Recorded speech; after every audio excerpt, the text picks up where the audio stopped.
Hello बच्चों, कैसे हैं आप सब। आज मैं आपको पढ़ाने जा रही हूँ पाठ 1 भाषा। क्या कहता है पाठ। बच्चों, इस पाठ में हम भाषा क्या होती है यह पढ़ेंगे। आइए भाषा के विभिन्न रूपों के बारे में जानते हैं। आइए चर्चा करते हैं। भाषा के निर्माण से पूर्व लोग अपनी बात एक दूसरे तक कैसे पहुंचाते थे। मित्रों से चर्चा कीजिए।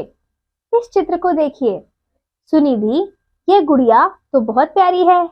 हाँ काजल, यह गुड़िया मुझे मेरे दादाजी ने दी है। यहाँ सुनिधि और काजल आपस में गुड़िया के बारे में बात कर रही हैं।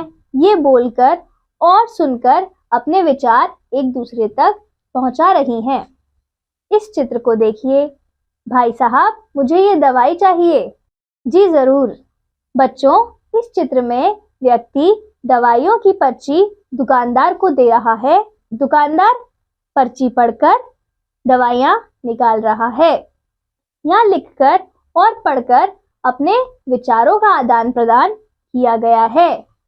भाषा, जिस साधन के द्वारा हम अपने भाव या विचार दूसरों के सामने प्रकट करते हैं, उसे भाषा कहते हैं।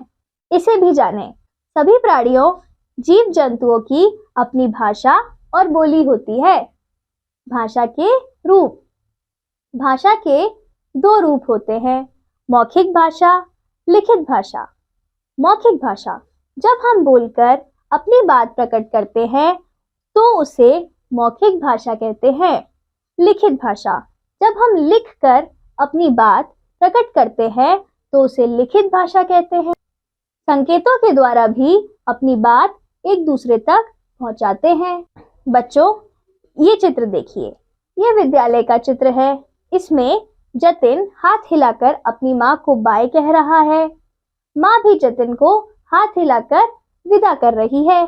यहाँ इशारे या संकेत के माध्यम से अपने भावों को एक दूसरे तक पहुंचाया गया है।